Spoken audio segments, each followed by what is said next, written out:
கேரள மாநிலம் திருச்சூர் ஆராட்டுப்புழா பூரத்தின் போது 2 யானைகள் மிரண்டு ஓடியது.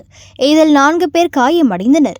தகவல் அறிந்து சம்பவ இடத்திற்கு வந்த யானைப்படை மற்றும் போலீசார் சற்று நேரத்தில் யானையை கட்டுக்குள் கொண்டு வந்தனர்.